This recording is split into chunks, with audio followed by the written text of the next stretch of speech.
और नारद जी द्वारकाधीश के पास आए और द्वारकाधीश जी से कहे कि प्रभु,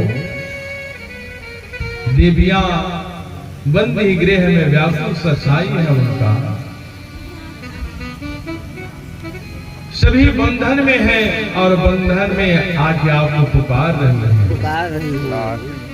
द्वारकाधीश जी ने रुक्मणी मैया को साथ में ली और साथ में लेकर के श्रभ्यो गरुड़ सला, गरुड़ पे सवार होके सभी देवियों को बंधन मुक्त करने के लिए चले। तो जैसे गए तो वहां पे एक दैत्य था द्वारपाल, और दैत्य का नाम था मुर।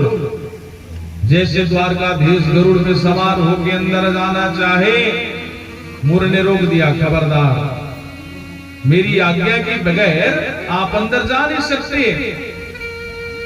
भगवान को रोक दिए। भगवान जी ने मुर का भी संहार कर दिए और तभी से प्रभु जी का एक नाम क्या हुआ? मुरारी। बोल मुरारी भगवान की जय। और गए और जाके फिर भौमासुर से युद्ध हुई और युद्ध में भौमासुर का भी मोक्ष हो गया, उद्धार हो गया। उद्धार होने के बाद सभी देवियों को बंधन मुक्त कराया। बंधन मुक्त कराने के बाद सभी देवी हाथ जोड़ करके प्रभु के चरणों पे गिर गए और कहे कि हे प्रभु, हम जाएं तो कहां जाएं? यदि हम घर जाते हैं, अपनी माँ के घर जाते हैं, तो माँ घर वाले कहेंगे बेटी हमने आपकी तो कन्यादान कर दिए हैं, और जिन कन्याओं का कन्यादान किए हैं उन्हें घर पे नहीं रखते। बेटी आप अपने पति के घर जाओ। और जब हम पति के घर जाएं तो पति कहेंगे कि इतनी वर्ष तक कहां थी? तो हम क्या जवाब दें? हम जाएं तो कहां जाएं? साथ हमारा कौन देगा? तुम ना सुनोगे तो कौन सुनेगा? प्रभु जी ने सभी के मनोरथ पूर्ण किए और एक ही मुहूर्त, एक समय पे पानी ग्रहण हुआ। तो अब की बार भगवान श्री जी की पटरानियां 16,108 विवाह संपन्न हो गई। जैसे संपन्न हुए, संपन्न होने के बाद अब प्रत्येक पटरानियों से 10-10 बेटे, 10-10 पुत्र और एक पुत्री। कितना होगा? उतने मानो जैसे 1,61,080 पुत्र, 1,61,080 पुत्र और 16,108 पुत्री।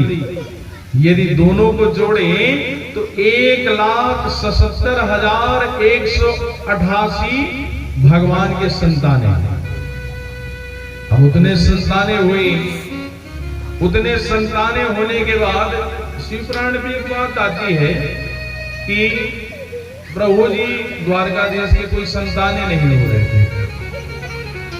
ये शिवपुराण की बात है। तो द्वारकाधीश भगवान जी ने शिव जी का अभिषेक एक पटरानियों के साथ 11-11 दिन तक किए। शिव जी का अभिषेक। तो भोले बाबा प्रसन्न हो गए और यही आशीर्वाद दिए कि एक पटरानियों में 11-11 संतानें होंगी। सो 10-10 बेटे और एक बेटे। अब इतने बहुत ज्यादा प्रकर हो गए और प्रकर होने के बाद पूरा परिवार, ये तो पूरा जिला क्या राज्य है। बोल भक्त और भगवान की जय हो। सभी पटरानियां आए दिन गोप भवन पे जाती। गोप भवन जानते हैं? आओ मैया, गोप भवन गुस्सा होने का स्पेशल कमरा। गोप भवन जाती, लेकिन रुक्मणी कभी नहीं गई। तो एक दिन प्रभु जी ने यूं ही रुक्मणी को परिहास करने लगे।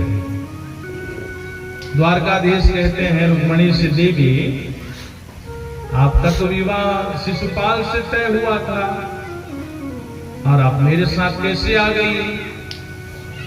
बेचारा क्या बोले, रुक्मणी कुछ ना बोले और उसके बाद कहने लगे मेरा घर बार का ठिकाना नहीं और मेरे साथ आप आ गए।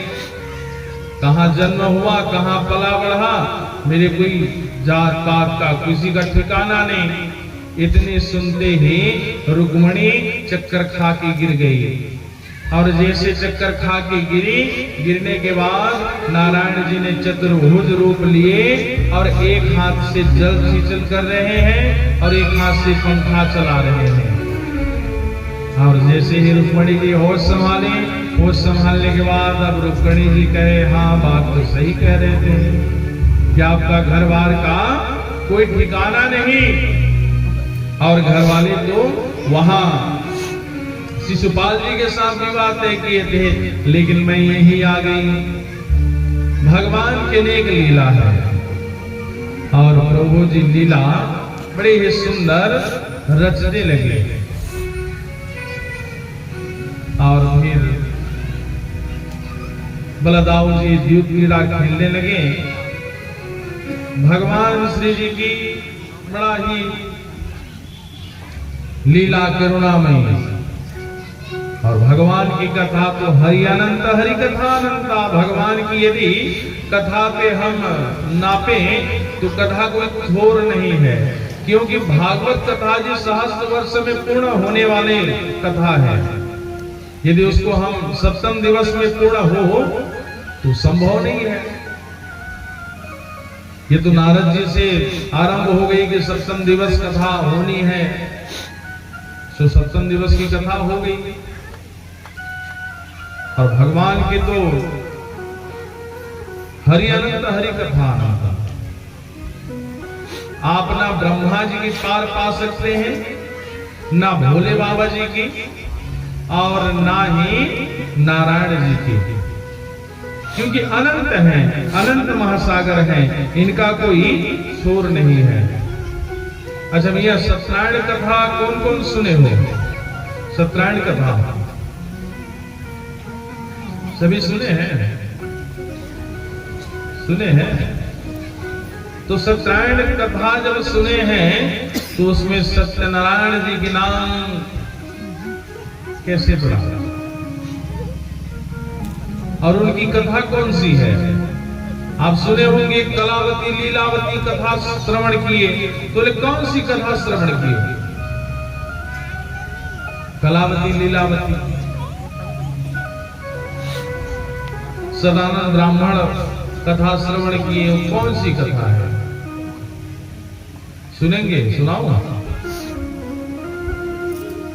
गांठ बांध के रखिएगा, लेकिन ध्यान से सुनिएगा। सभी घर में सत्यनारायण व्रत कथा होती है। ये तब की बात है जब एक बार नारायण जी क्षीर सागर पे शयन किए थे। जैसे शयन किए नारायण जी, ब्रह्मा जी आ गए। ब्रह्मा जी आए, ब्रह्मा जी को आते देख नारायण सोए रहे। ब्रह्मा जी को लगा क्रोध, मैं बाप की उम्र के जैसा हूं और ये सोया है। लगा क्रोध, क्रोध लगने के बाद दोनों में बहसाबाजी हो गई। ये तो बात सत्य है, यदि कोई आप बैठे हैं या सोए हैं, यदि आपसे बड़े आते हैं, गुरुदेव आते हैं, तो उठकर सत्कार करना चाहिए। सो नारायण जी सोए थे। सोने के बाद ब्रह्मा जी क्रोध हो गए और कहे कि मैं आपके पिता के तुल्य आया हूं और आप नहीं उठ रहे हैं। इस बात को सुनकर के नारायण जी कहने लगे, आओ बेटा बैठो, आप मेरे बेटे हो, क्योंकि मेरे ही नाभि कमल से प्रकट हुए हो। अब दोनों में वाद विवाद होते हैं। वाद विवाद होने के बाद दोनों में ऐसा युद्ध छिड़ गया कि मानो महासंग्राम युद्ध हो गया। इस कथा से आपको एक और सीख मिलेगी कि शिव जी कब प्रकट हुए, शिवलिंग कब प्रकट हुई, इसके भी बारे में आपको जानकारी मिलेगी। युद्ध छिड़ गया, युद्ध जैसे छिड़ा, युद्ध छिड़ने के बाद अब भोले बाबा को लगा कि इनका युद्ध समाप्त नहीं होगा। दोनों जब आपस में युद्ध कर रहे थे तो युद्ध के मध्य में ज्वाला स्तंभ प्रकट हुई। क्या ज्वाला स्तंभ, अग्नि की ज्योति स्तंभ प्रकट हुई, और वही शंकर भगवान, बोल शंकर भगवान की। और यह दिन कौन था? कई भक्त लोग कहते हैं कि शिवरात्रि के दिन आने वाला है, शिवरात्रि विवाह हुई थी। शिव पुराण कहती है कि शिवरात्रि के दिन भोले बाबा जी प्रथम शिवलिंग स्तंभ के रूप में प्रकट हुए थे, और सो प्रकट हुए। अब दोनों युद्ध कर रहे हैं, युद्ध के बीच में जब ज्वाला स्तंभ प्रकट हुई तो होने के बाद लगा कि ये सामने बीच में क्या आ गया। तो गरुड़ जी अपनी वाहन के लिए बोले चल पता लगाते हैं ये चीज है क्या। पता लगाने को नीचे गए, गरुड़ जी नीचे गए। गरुड़ जी जाते जाते अब भोले बाबा का भी कोई आदि अंत उसका पता नहीं। ब्रह्मा जी ऊपर की ओर जाने लगे, आदि की ओर, और नारायण अंत की ओर जाने लगे। तो आदि की ओर जब जाने लगे तो ब्रह्मा जी जाते गए, कुछ पता नहीं चला। तो वहां से एक केतकी पुष्प नीचे गिर रही थी।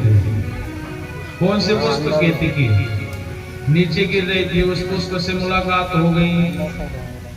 जैसे पुष्प से मुलाकात हुई, ब्रह्मा जी कहे कि आप जाके बस गवाही दे देना कि ब्रह्मा जी ने ऊपर आदि तक पहुंच चुके हैं, इतने झूठी गवाही दे देना। बोले मेरे क्या फायदा? बोले कि मैं वहां का सृष्टि रचना करता हूं, अच्छा से पोस्ट दे दूंगा आपको। अब केतकी मान गई। केतकी मानने के बाद फिर वही आए जहां ब्रह्मा और नारायण जी युद्ध कर रहे थे, उसी जगह आए। और आने के बाद उधर से केतकी आई, और नारायण जी जब पूछे कि ब्रह्मा जी से कहे आप आदि तक पहुंच चुके? हाँ, मैं तो आदि तक पहुंच चुका, मेरे पास गवाही भी है। और केतकी पुष्प को झूठी गवाही देने को कही, और केतकी पुष्प झूठी गवाही दी। और देने के बाद भोलेनाथ जी प्रकट हो गए। प्रकट होने के बाद वहां पे ब्रह्मा जी का कितने 4 मुख था। एक मुख को काट दिए क्रोध से, और क्रोध से काट दिए। काटने के बाद अब ब्रह्मा जी मानो अब गुस्साए भोले बाबा के लिए, और केतकी पुष्प को कहे कि हे केतकी पुष्प, तू मेरे लिए बड़ा ही प्रिय थी, लेकिन आज से मैं तेरे तिरस्कार करता हूं। यदि कोई भी केतकी पुष्प भोले बाबा को चढ़ा लेते हैं, मानो उसका पूजन निष्फल हो जाता है। अब केतकी हाथ जोड़ करके क्षमा मांगी कि महाराज हमें माफ कर दीजिए। तो लेकिन स्वीकार तो नहीं करूंगा, लेकिन आप साज सजावट में काम आ सकते हैं। और वही समय नारायण जी से कहे कि हे नारायण, आपने सत्य कहे, और आज से यही सत्य नारायण के नाम से आप पूजे जाओगे। बोल सत्यनारायण भगवान की। यही है सत्यनारायण की कृपा, और तभी से सत्यनारायण जी की पूजन होती है। इधर समय आया। समय आने के बाद एक दिन बलदाऊ भैया वृंदावन पहुंचे, और वृंदावन जैसे पहुंचने के बाद कहे कि चलो अब यमुना पे स्नान करने जाना है। तो बलदाऊ भैया कहे अरे यमुना पे का स्नान करने जाएंगे? बोले यमुना को यही बुला के लाओ। यमुना को आदेश दिया गया। अब यमुना तो कालंदिनी है, प्रभु जी की पटरानियां हैं, और अपने जेठ के पास कैसे आया? तो यमुना आने से मना कर दी। जैसे यमुना आने से मना की, मानो हल मुसल बलदाऊ भैया चलाए, यमुना तब से टेढ़ी मेढ़ी हो गई। बोल भक्त और भगवान की राम राम महाबाहो, ना जाने तव विक्रम, यशस्य कंसेन वृता, जगति जगतपते। एक राजा था पौंड्रक और काशीराज, दोनों में बड़ा ही मित्रता थी।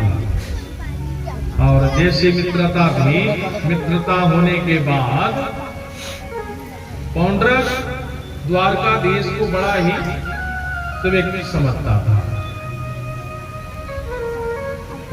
वासुदेवया तृणया